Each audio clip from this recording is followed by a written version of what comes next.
This is the Five Stars podcast. Let me talk to you. Hi.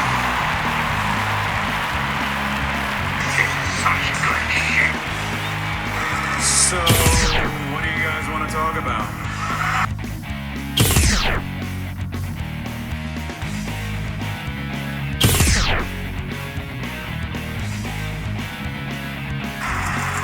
Tell me we're not telling lies.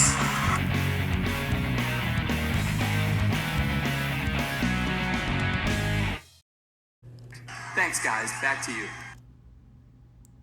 Well, we'll see how this one goes.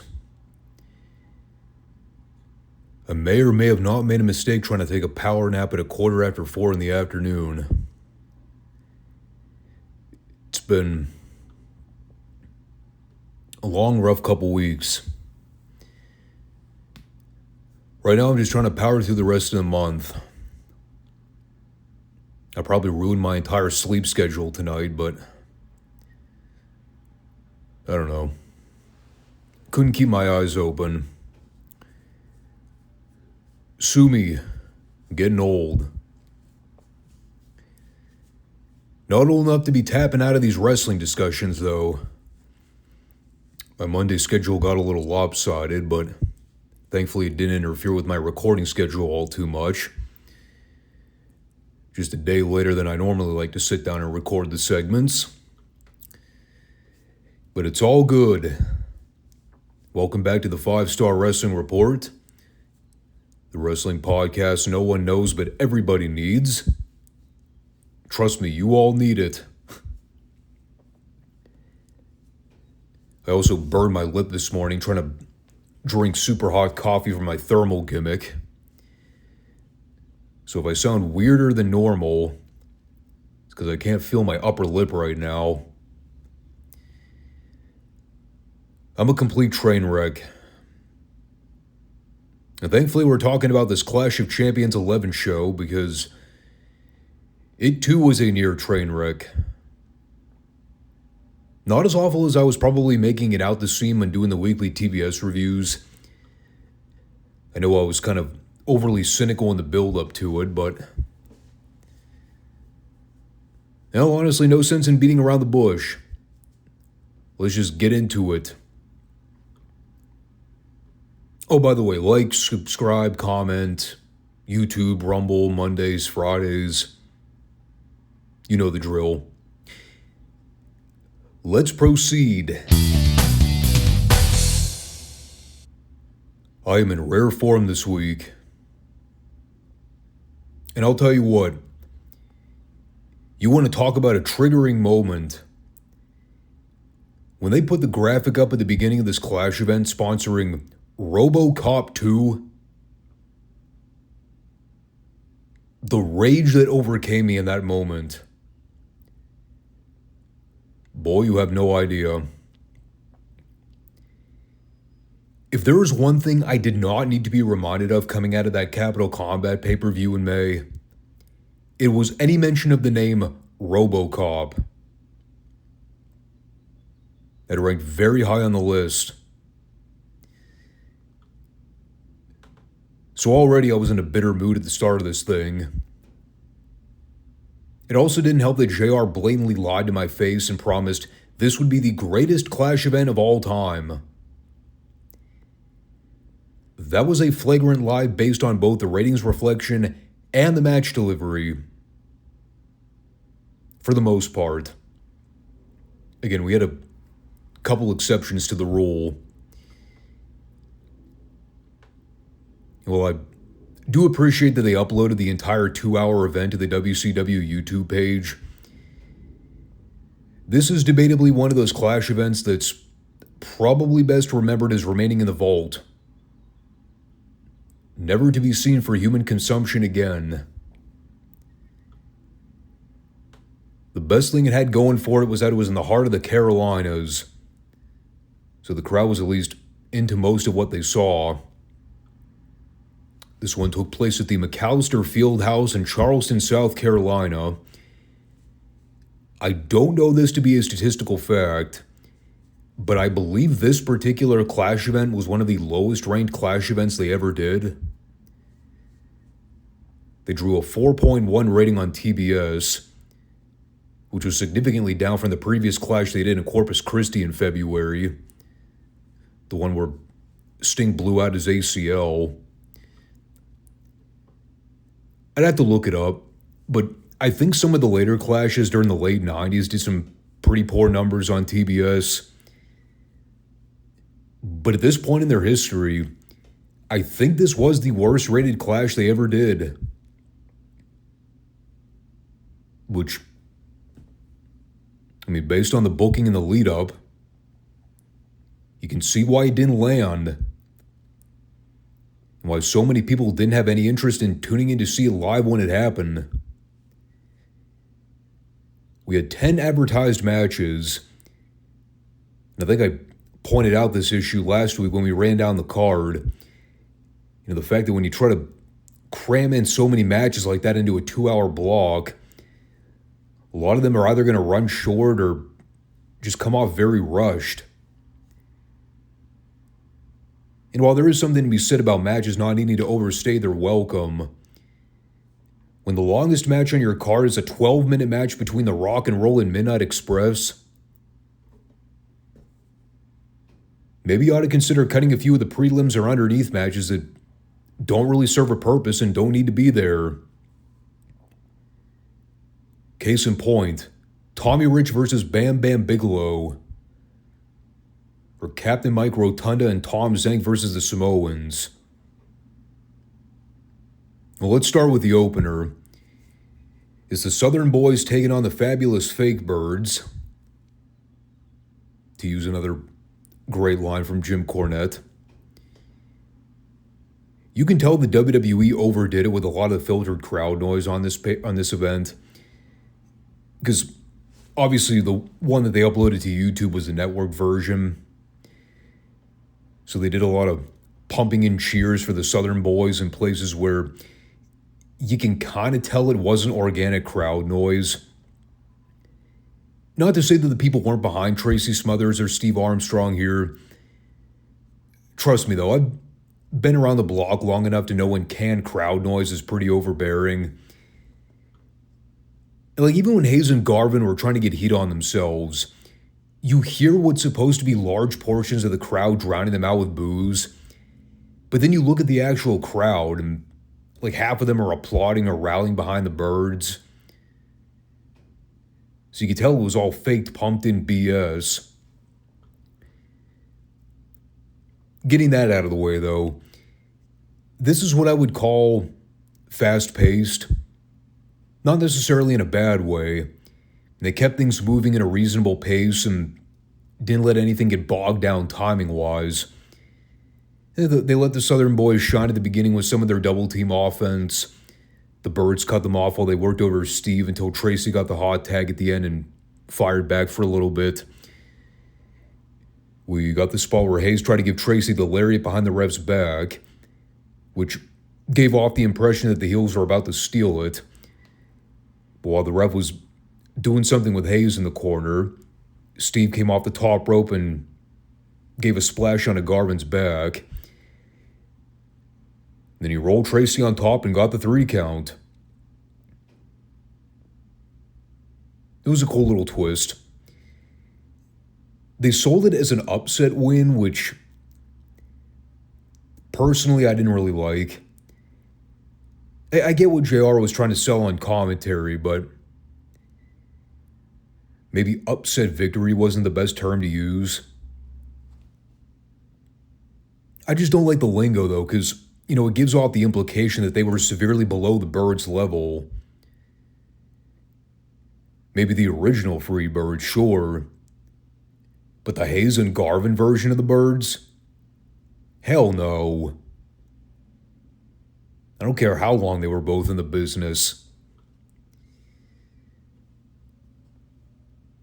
So this I would consider one of the more reasonable highlights of the card looking back. Unfortunately, we followed that with a string of prelims that, again, piggybacking on what I said earlier, if they would have just cut the next 2 or 3 matches entirely, I don't think it would have hurt the show at all. In fact, it might have helped because it would have given the main attraction matches more time to breathe. At least the ones that could have used a little more time. They did Tommy Rich versus Bam Bam Bigelow, which not only got 3 minutes and change, but it also ended with a shitty DQ after Bam Bam refused to break a chokehold. And you watch and you're like, okay, fine. It's a glorified TV angle. But by that logic, man, why not just book it on the Saturday syndicated program and save us all the time? When you promote a Clash event, even though it is technically free for the viewers watching, you're still giving off the illusion that it's supposed to be a pay-per-view-like event. Or at least something of greater quality than what you're used to seeing on the weekly syndicated shows to help promote the pay-per-views and live events. So doing extended angles like this just leave bad impressions for the fans because, they're tuning in to think they're going to get something more meaningful, and then this is what they get. Not to mention, too, they did nothing to promote or hype this feud on TV. So even going into it, it was just a cold match being thrown out there with no fanfare or no rhyme or reason. So I don't even know why they put this on the card. Same goes with Mike Rotunda and the Z-Man versus the Samoan SWAT team. Again, a completely random cold tag match that they just put on the show for shits and giggles. Goes about 5 minutes. And while the action was fine, there was just nothing to it. Why was this on the card? Why are these teams competing? Why is Captain Mike now randomly being paired with the Z-Man? Beats me. They just needed to fill some bodies, so this is what they settled on. The finish made absolutely no sense. And I didn't really bother to give the Southern boys shit in the opener for essentially having to cheat to beat the Freebirds. I could more so look at that and say they outsmarted them, because at least the Birds were trying to cheat beforehand, so Tracy and Steve just kind of returned the favor. But this is a completely different scenario, and not to mention, it was the second match on this Clash card where the babyfaces had to resort to underhanded means of beating the heels. And unlike the opener, this one was just incredibly moronic. After Rotunda tagged in Zank, they do a spot where one of the Samoans gives Zank the Vader bomb out of the corner, and while the ref was distracted trying to hold back one of the other Samoans, Rotunda reaches into the ring and drags Zank out to the floor, wherein Rotunda rolls back into the ring so he could catch one of the Samoans off guard and stack them up in a cradle package for the pin. And it's one thing for the Samoans to pull a little bit of twin magic fuckery. Mike Rotunda and Tom Zank.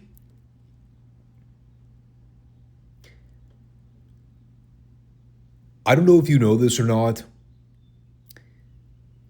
but these two look nothing alike.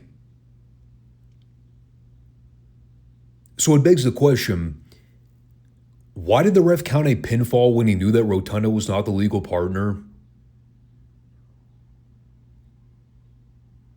It's a good question. I have no answers.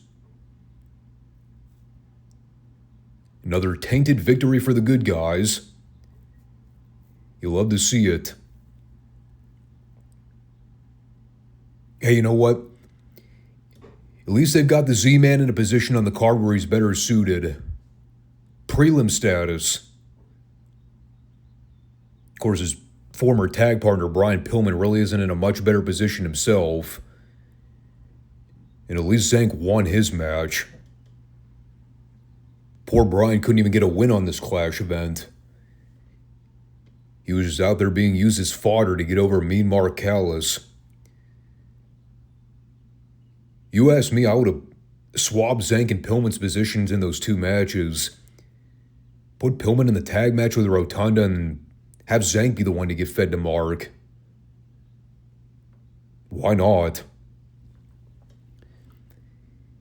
It is disappointing that they put Pillman in that role, because when you look at the actual work between the two in this match, it was a pretty solid underneath match that the crowd was hot for. They still love Pillman. And he did great feeding for Mark here and working that contrasting style to accommodate Mark's powerhouse game. Even though I think most people instinctually knew that he was basically there to just do the job for Mark. It is important to remember, too, he's getting an upcoming U.S. title shot against Luger at the Bash in a month. Which, again, is why I think it was incredibly stupid for them to use Pillman here. I mean, they had, 100 other guys under contract at the time? You couldn't have found one other jabroni baloney to throw in there? You had to use a young prospect that could have actually made you some money as a top guy? Have these people not had their heads so far up their anal cavities? It still aggravates me to this day, the way Pillman was so criminally underutilized in WCW. How in the world Ole never figured out how to get the most out of him and expand on what Flair had already done with him months prior? It's like the one part of J.J. Dillon's book that I just can't get over. There's so much great substance in that biography, Wrestlers Are Like Seagulls. But there's one snippet in the later chapters when he's talking about the Horsemen and how Ole had such a genius mind when it came to booking. Let me preface this comment by saying, I know that Ole and JJ were good friends, but I just look at that part and compare it to what I'm actually seeing with Ole overseeing the book in 1990.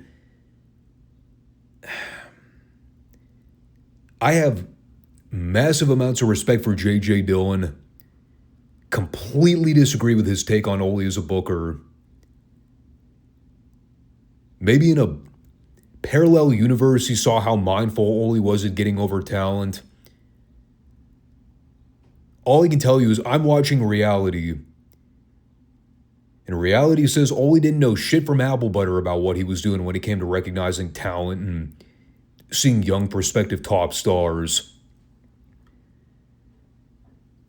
The only talent he saw was anybody that was already an established name from 20 years prior. Which, hey, imagine that. No wonder the product is shit right now. And for the record, no, El Gigante did not count as a young future star. We saw all we needed to when he did that run-in angle at the end of the Capitol Combat. Looking clueless and completely out to lunch on anything he was supposed to do. Yeah, in between the opening two matches on this clash, they sent poor Jorge out there to try to mutter his way through a half-assed rambling promo in Spanish, the majority of which was carried by Gary Capetta trying to translate everything back to the audience in English. Because, Jorge didn't speak English fluidly. So, just to recap, he was a bumbling big guy with no athletic skill who also couldn't communicate to the American people on a national stage.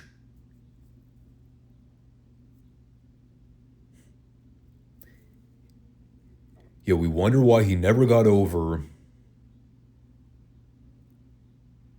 But he was tall. By golly, he was tall. That is where the buck stopped, unfortunately. It was the only standout quality he had. He certainly didn't have the in-ring capabilities of a rock and roller Midnight Express. Frankly, most athletes around that time didn't. And that's what made these two of the all-time greats. I did get a kick out of the tacky green screen promos they did before the match, where it looked like they were standing on train tracks with a giant locomotive coming barreling toward them. I don't necessarily know what the inspiration was for the train reference. Why? Because they both had Express in their names? Okay, whatever. So, well, all things considered, I probably don't need to sit here and beat you over the head with another breakdown of what made this an all-time classic rivalry. When you book a midnight rock and roll tag match on any card in any territory during any period, it always would have worked.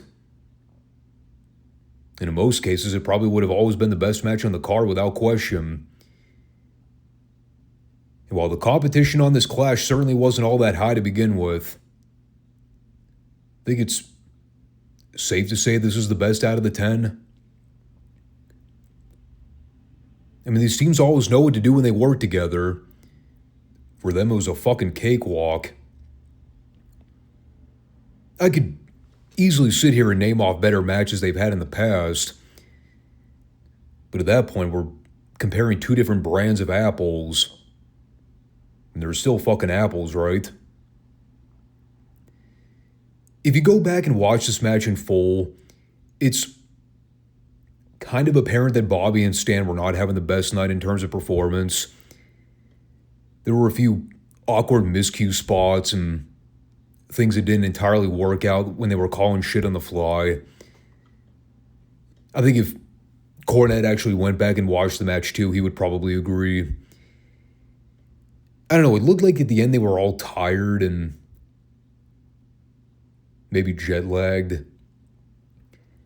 I don't exactly know what the travel schedule was like days before the clash, but the longer this match went, the more both teams considerably started to slow down. You know, I also can't say that I was the biggest fan of what they settled with as a finish. You know, it wasn't that long ago I was sitting here complaining about that shitty finish to the Austin Michaels match from the King of the Ring pay-per-view, where they both laid out the referees and the match was basically rolled a double disqualification. I mean, here they just had Stan grab Nick Patrick's arm when he was going to make a pinfall on Bobby. And then Patrick immediately called for the bell afterward with no hesitation. It was flat. You know, it's like they were trying to go for an outing, but weren't exactly thinking on the creative side when they were planning finishes ahead of time. This one just came off lazy. I think I've heard Jim recount a story where apparently Ole didn't want him to use the tennis racket as part of a heat finish. Like he wanted the match to be less gimmicky, which...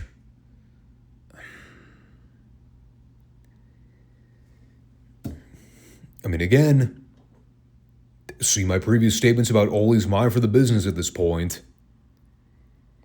God forbid Jim Cornette uses a tennis racket to get heat. But that probably explained why the finish was so underwhelming. Whatever the case was, this just kind of follows more of the trajectory of the continual decline of the Midnights in WCW. They're the U.S. Tag Team Champions. They can't even cheat to retain their fucking belts against an already established team that we've seen work together numerous times over the years. Like beating the Rock and Roll would have put a dent on Ricky Roberts' momentum. It's just silly and tone deaf. Again, the work here was okay. Very good, in fact. I mean, if you go back and see the action, it's objectively a fun match to watch. They've had better. And there's only so much you can do when you only get 12 minutes to work with. Which, again, reverts back to the beginning of the review. when I talked about the fact that this is the longest timed match on the card. So make of that as you will. And then coming out of that, we had Barry Windham versus Doug Furnas. This is where we started to get that squirrely book and shit where they took all the members of the Horsemen and the dudes with attitudes and started plugging them in separate singles bouts on the card. Some of which were overlapping parts of the feud they already started on TV, and others not so much. The Windham Furnas match was not part of that equation.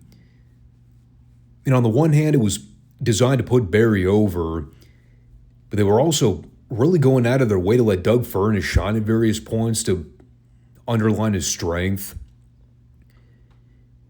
And I will concede, it was very impressive seeing Furnas throw Barry around and lift him overhead.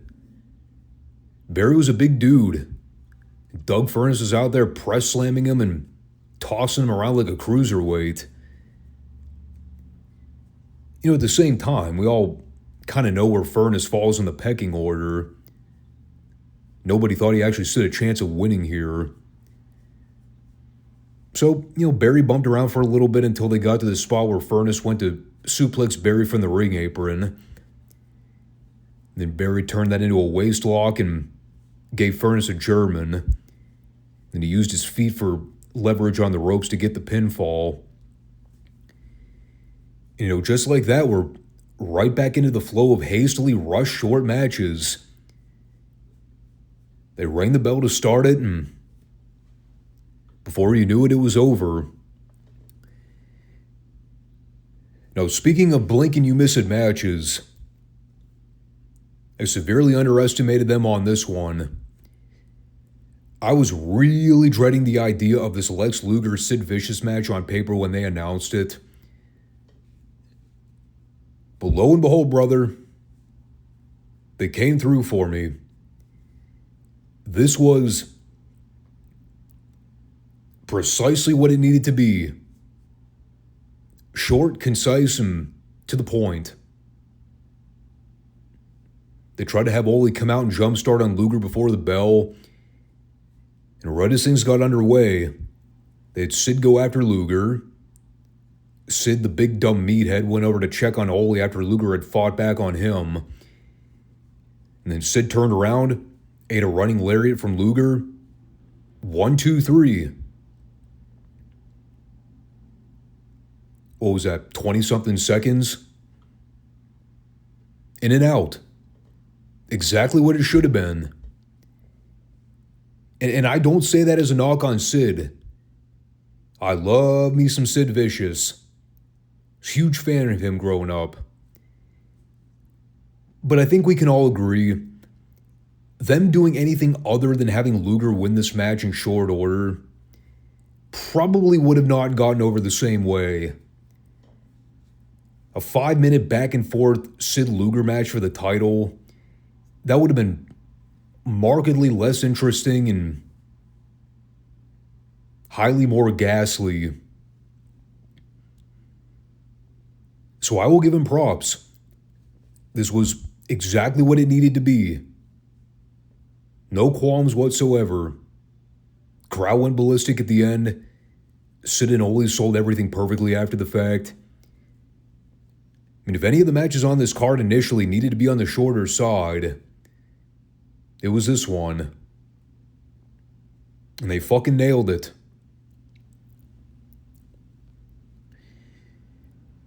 And then we immediately went into the next match on the card. Doom versus the Steiners for the World Tag Belts. This was technically the rematch the Steiners have been waiting for since they got fucked out of the titles at Capital Combat. Although we've already seen quite a handful of these two teams wrestling in the last 6 or so months. But now the shoe's on the other foot with the Steiners pursuing the gold.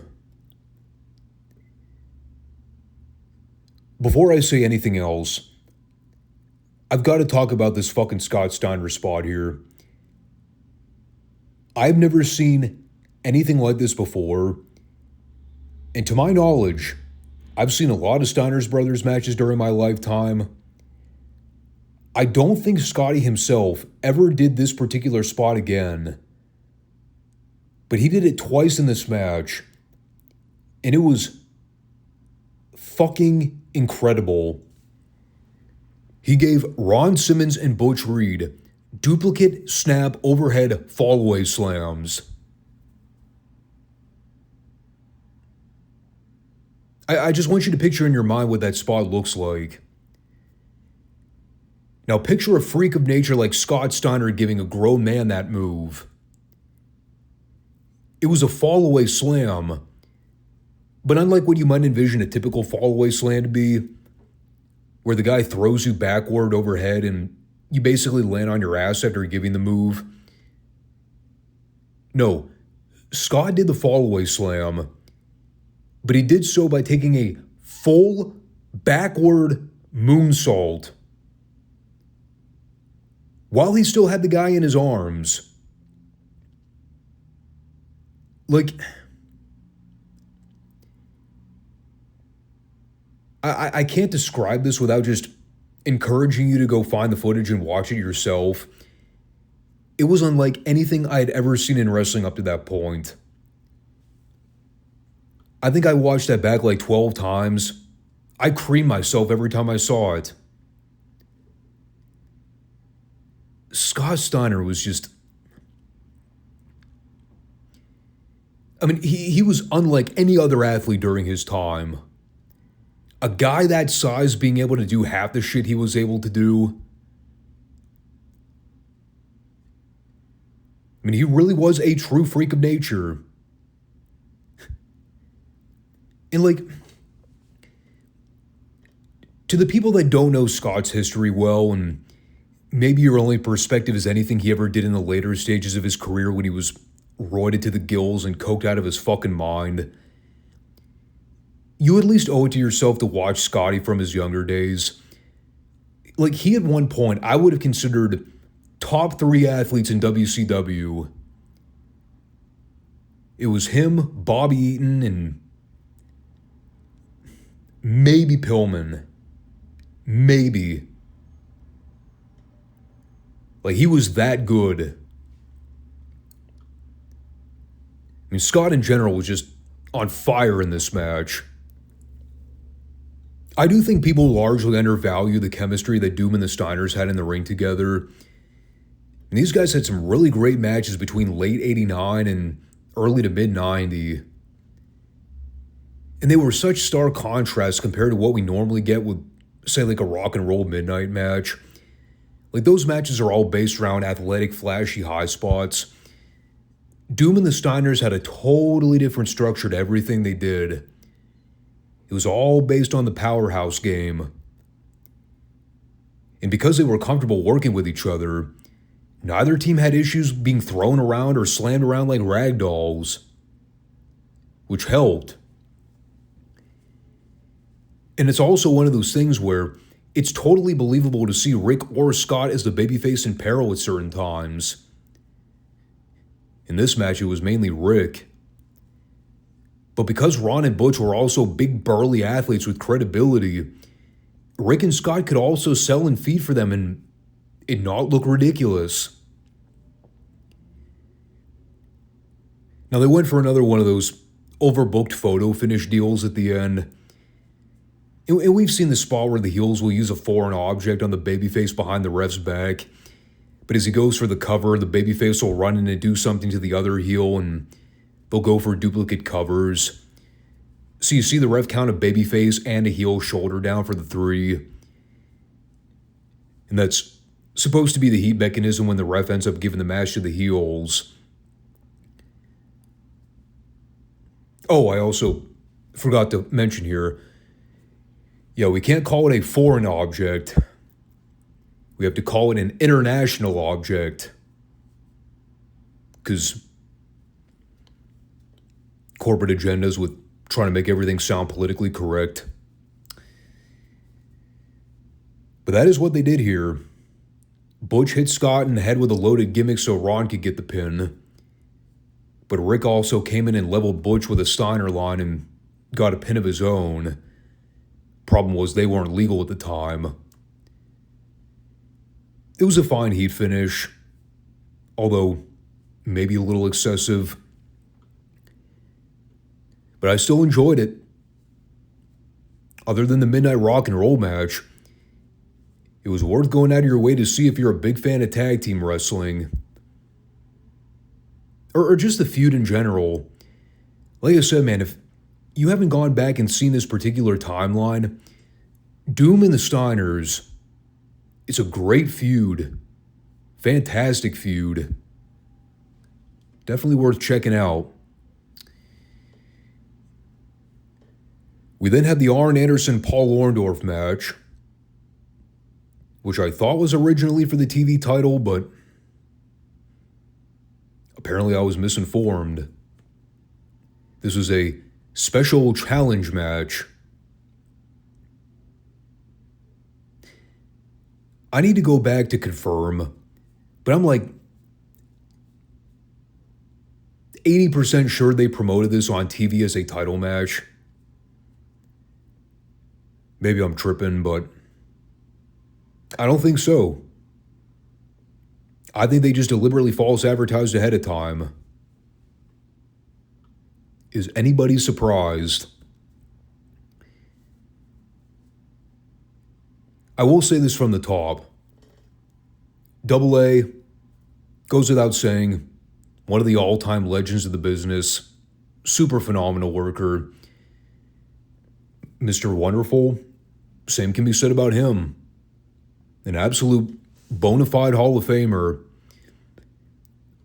From a critical standpoint, I mean, there really wasn't anything wrong with the work in this match. For my money, I think it probably should have been a title match just to give the people some kind of hook or add-on when Orndorff went over at the end. But it wasn't a huge deal. You know, I talked about this a few weeks back when Orndorff showed up and started getting featured matches on TV. I don't think a lot of people really remember this particular run he had in WCW because it was so short-lived. And I wasn't a particular fan of the dudes with attitudes as a unit or a faction. But Paul did a lot of great work during his 4 or 5 month run with the company before he left. The problem, I think, is that, you know, he never really got a lot of singles features. A lot of the time he was getting buried in the background in either tag matches or multi-man settings, which you can't really blame him for that. That was a booking problem. But I liked what they did here. It was a very old school NWA territorial style match, which played perfectly into both their styles. Arn worked his magic with all the usual heel trickeries. Orndorff did a great job selling and working the crowd throughout. I think you could see Orndorff getting a little fatigued by the end of it, which kind of expected. I mean, Christ, he was what, 40 by the time he was working now? Not exactly what you would call a spring chicken. Still in phenomenal shape. Still a very credible athlete. But you could tell Arn was calling all the key spots here. And that worked out perfectly. And I like the deal at the end where Arn tried to block a springboard spot out of the corner, but as he went to catch Paul in a small package, Paul turned that back over and locked in a small package to win the match. It was a good little way to catch the heel off guard, but not necessarily beat him flat in the middle of the ring with his finish. And Bob Caudle and JR talked about this briefly in the match, and I can't really say it was a bad idea in theory. I think the problem is that it wasn't entirely true based on the outcome of all the matches. They were trying to hint at the story that the Horsemen were having a bad night and falling short in all their matches, which, yes, was true when it came to Sid and Arn, but Barry won his match, so it didn't really fall into the category of a Horseman slump. And even though Flair got disqualified in the main event, I mean, he wasn't pinned. So he still kind of had a getaway ticket. In retrospect, I could have probably gone behind that storyline had it actually panned out in reality, but it wasn't really the case. To be fair, they weren't having a great night, but it's not to say they were all getting laid out and flat on their backs.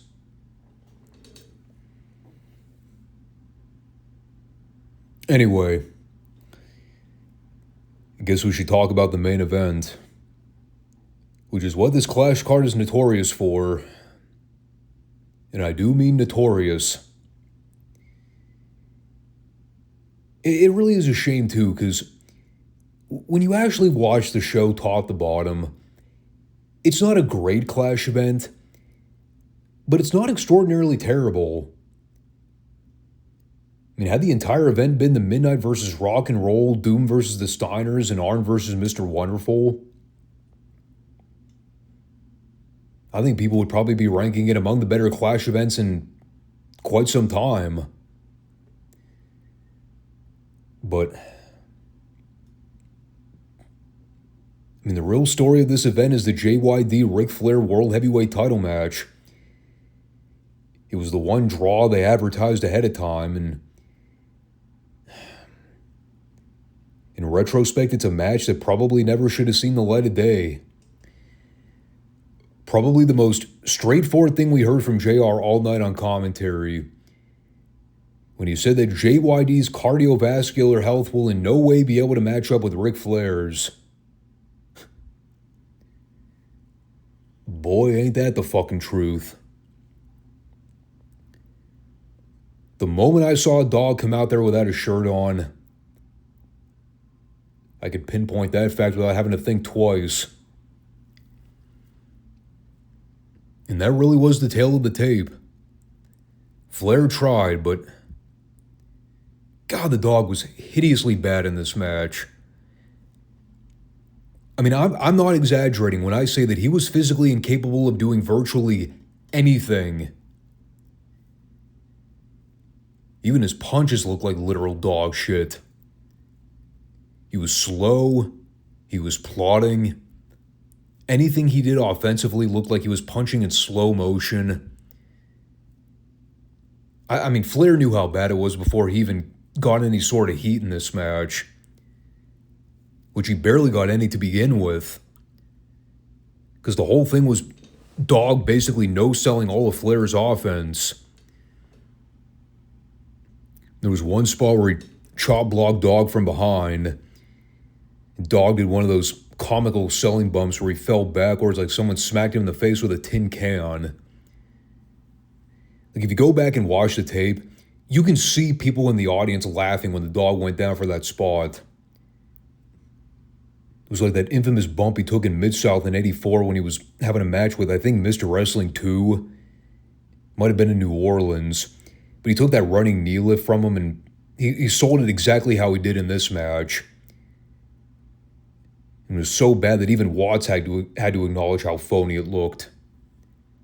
And the crowd knew it, because they saw Dog take that bump and they're like, ugh, it didn't look good at all.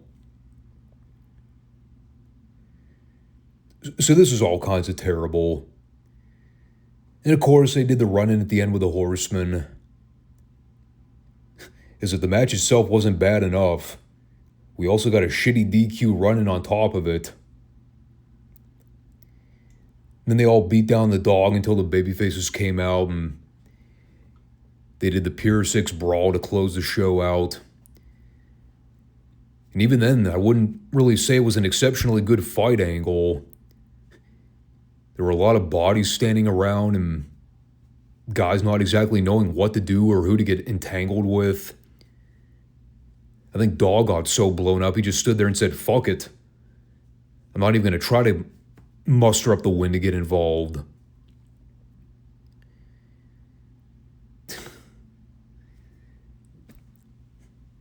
I mean, what else is there to say? It was a bad match, bad closing angle. And I think that's why this Coastal Crush event leaves such a terrible taste in people's mouths. The ratings reflected that.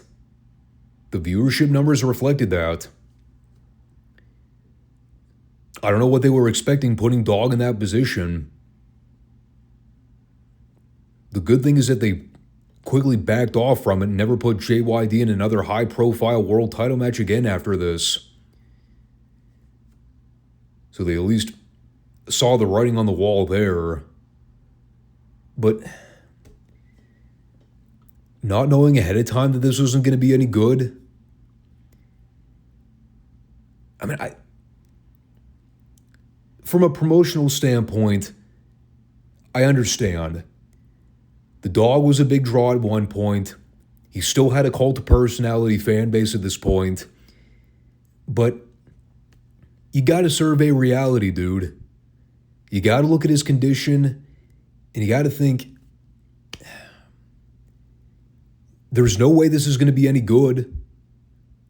Why even go down the road? Even for a one and done. Because nobody's going to want to see it.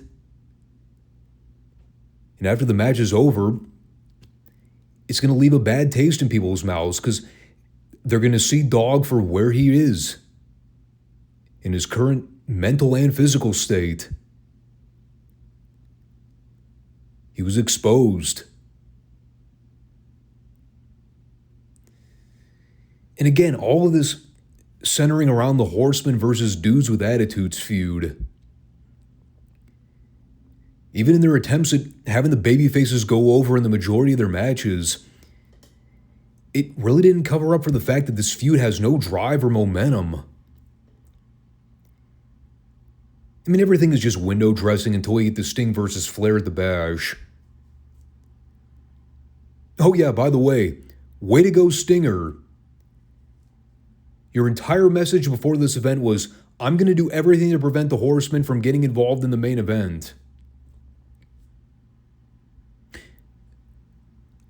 Well, the Horsemen got involved in the main event. So your plan failed. Way to go, dude. And again, it's sad because excluding that atrocity of a main event that never should have happened in the first place, there was still a lot of decent to good matches on the card. Lot of good matches on the card. I mean, the prelim stuff I bitched about earlier, a lot of that I would more so say was pointless as opposed to bad. The only thing I would say you probably should avoid like the plague is the main event.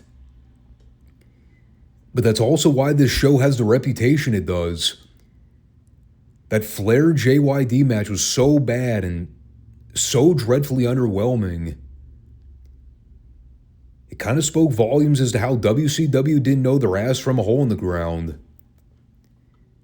Just with the focus being on the wrong guys and the main event picture prioritizing names that frankly weren't cutting it at that level anymore.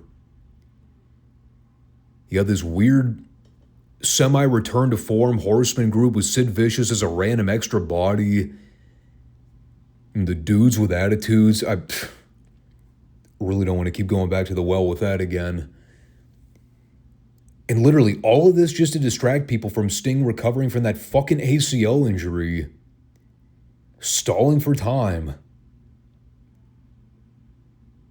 And unfortunately, when you look back at history too, as the story goes, even when Sting finally won the damn world title from Flair, didn't turn the company around for the better as they led into the fall. Quite the opposite, in fact. Not to say that, Sting was a direct correlation to that problem. I think it just highlighted the reality that it didn't matter who they put the world title on at that point. The company was lost. Like a sheep without a leader.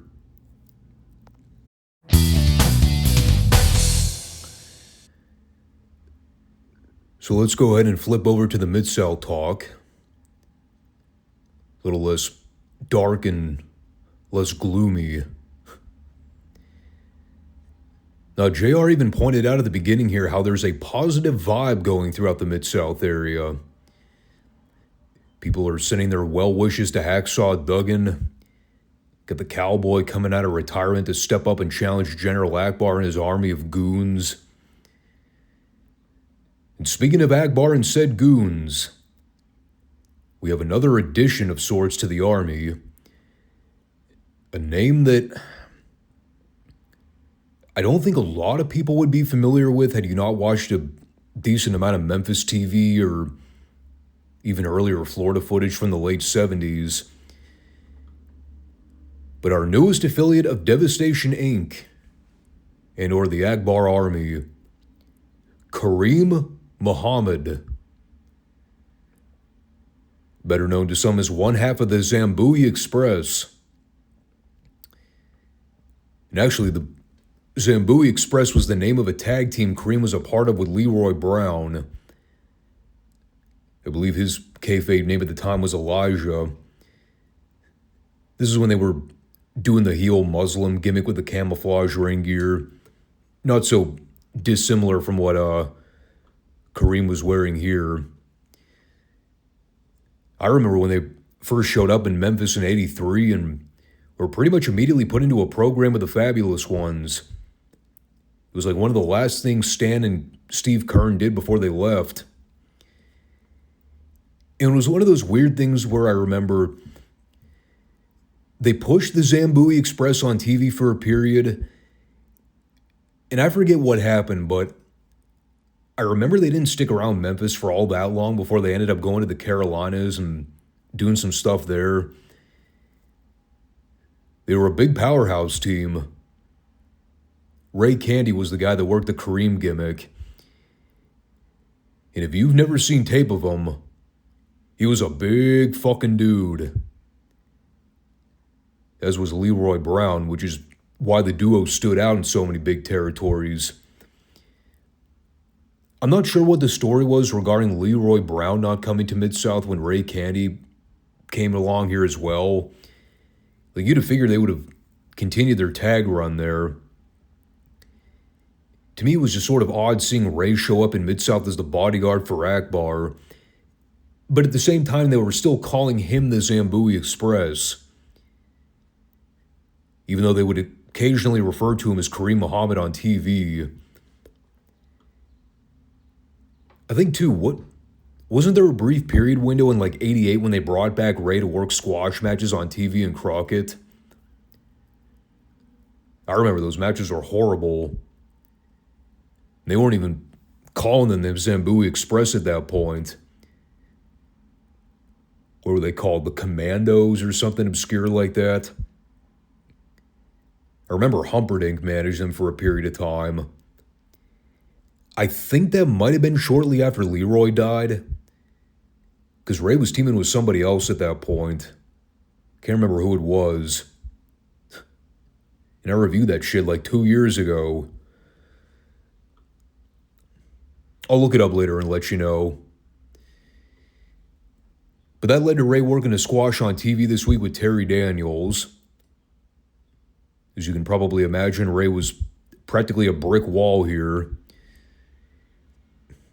There is something oddly prophetic about them using Terry Daniels in this match to get fed to a guy with a pro-Muslim gimmick. The former American Marine vet. But, that was exactly what happened. He got served up here and destroyed in a matter of minutes. And of course, in opposition to what's going on with Akbar recruiting more big tough guys for his pack of heels, we have the other side of the coin, where we got Bill Watts recruiting guys of his own. And one of those names made his return to Mid-South this week. I mentioned him not too long ago, because I knew he was coming back soon. None other than Captain Redneck Dick Murdoch, who we know very well after having reviewed a lot of his work in the Carolinas in the last few years. It has been a while since we've covered any of his work, though. I think the last thing we talked about with Dickie was when he was doing that great heel run in Crockett Promotions right before the Turner buyout in the fall of '88. I think he ended up going to Japan shortly thereafter. But now we're going back in the time machine a few years. They showed a pre-tape of him explaining that he's come back to Midsouth for a couple reasons. One reason being that he wants to fight alongside a former Marine vet to battle two men who disrespected him after they destroyed his uniform. Of course, that is in reference to the Dirty White Boys assaulting Terry Daniels. By the way, still have not actually seen footage of that angle taking place. This is now the second time they've mentioned it on TV, and we've never seen any of it happen. But apparently it's a big deal. And the other thing Dickie wants to do is he wants to combat the Akbar army and come to the aid of Bill Watts. He said that Watts called him on the phone and told him about the ongoing chaos in the Mid-South area. And it took a while for Dickie to get sober enough to actually understand what it was that was going on. But he finally put two and two together and realized Mid-South needs help. And I'm going to be the hero to save them all. I do love that character logic. Dick Murdoch, who we basically know as a loudmouth redneck southern drunk, he would be the guy to take a phone call from Watts after he had a few drinks, not being able to understand a frickin' word he's talking about. It was a good promo, though. If you've never gotten the opportunity to hear Dick Murdoch do a promo, especially his heel work, you definitely need to do some digging. He was such a phenomenal talker. He was also fun to watch beat dudes up and make them look like mincemeat. They had Dickie in action against Carl Styles this week. In the pantheon of Dick Murdoch squashes, this was, I would say, tamer than a lot of the squashes we would see from him in Crockett, where he would just go out there and beat the teetotal fuck out of the job guys and totally not care. I think part of the problem here was that he was a babyface, so there really wasn't a reason for him to go out there and go full roid rage on his opponent. He ended up going over with a brainbuster, which, albeit looked quite difficult to execute. Carl Styles was a hefty guy. It looked like Dick was really struggling to get him up there for that suplex. But he still pulled it off. You know, the thing you always have to remember about Murdoch is he never had a physique. He was exactly as advertised. A rough and tough southern boy who liked to drink beer and kick ass. He never went to the gym. Never bothered to tan or look camera friendly. As the old saying goes, he had a face that only a mother could love. Well, that's what made Murdoch stand out above so many other guys. It was the fact that even though he never had a body, he was still a believable ass kicker. You watch him in the ring and you can absolutely buy that he was for real. Might not look like it, but fuck around and find out. That was Murdoch's gimmick. And it worked. Then we came back for Jake Roberts and the Barbarian versus Wendell Cooley and Frankie Lane. And the announcers did mention that Roberts and the Barbarian are still pursuing the tag team titles, which I had figured they just dropped altogether and were never going to mention again. You know that angle from like 3 weeks ago when Jake and the Barbarian confronted DiBiase and Dr. Death over wanting a title shot? They had that awesome fight on TV and it was seemingly forgotten about in the following weeks. There really wasn't a whole lot to note about this. Bear in mind that I'm currently watching these Mid-South shows on YouTube, and I'm going for the original tapes that somebody recorded as opposed to the network version, which I also know exists out there. I always like the raw footage, though. But at the same time, that doesn't mean it doesn't come without its quirks. Because at some point during this match, the feed got all fucked up and started doing the old VHS snow effect, where the tape glitched out and we couldn't see any of the footage. We could only hear the audio. I know Roberts and the Barbarian won. I think Roberts hit a DDT on Lane or something. But a lot of the segment was virtually unwatchable. I'm sure the network version had issues too. That all being said, I'd be interested to see if they actually do any proper follow-up on the Roberts-Barbarian deal going after the tag titles. Because that confrontation with the champions several weeks back was fantastic. Been wanting to see how they were going to follow up with that on TV. Then coming out of that,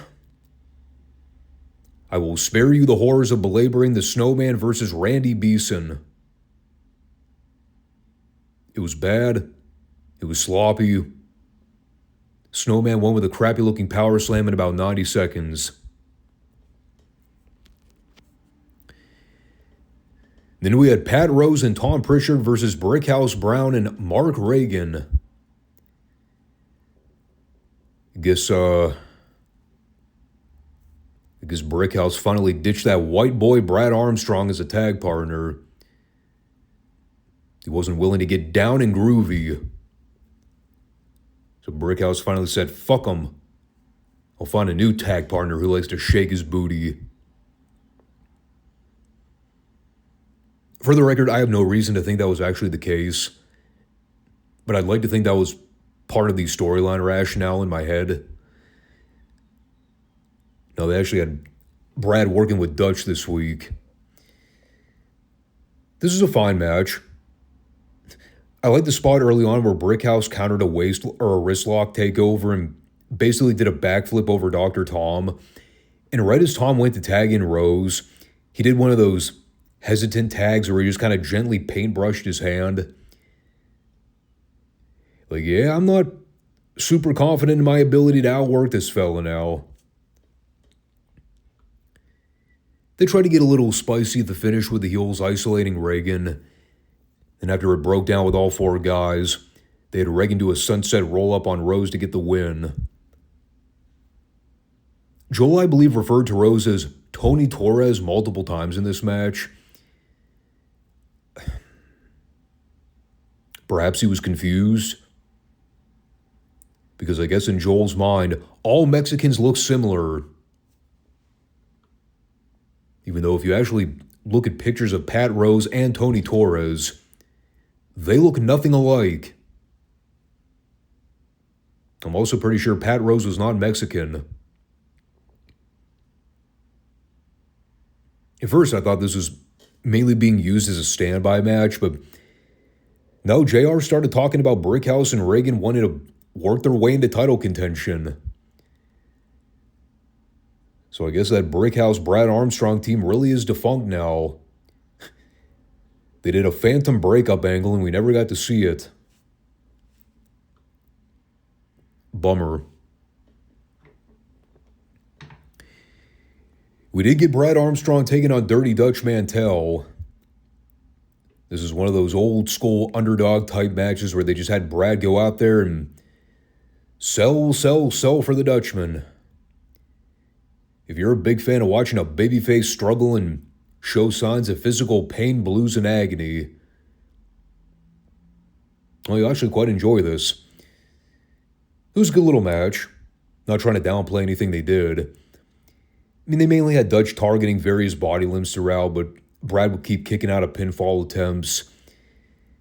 And finally, after Brad started fighting back at the end, there was a roll-through spot where Dutch kicked Brad into the corner turnbuckle. Then he stacked up Brad and used the tights to get the pin.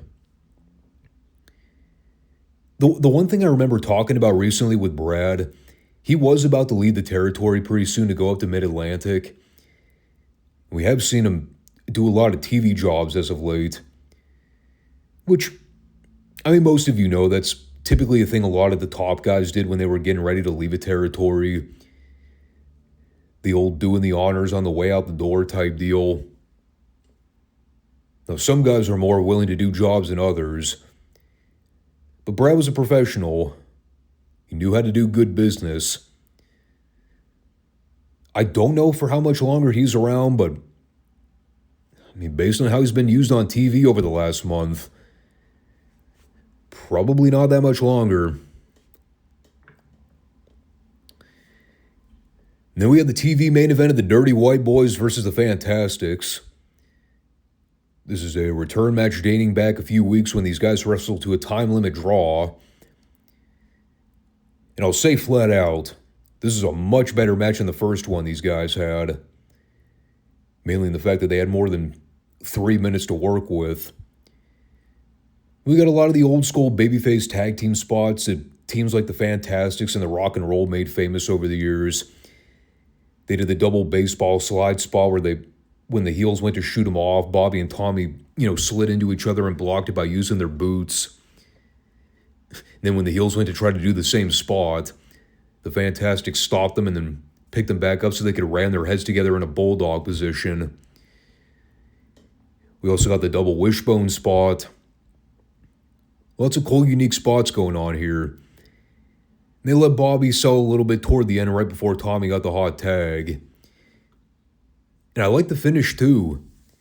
Len Denton went to use his boot on Tommy Rogers after he missed a drop kick.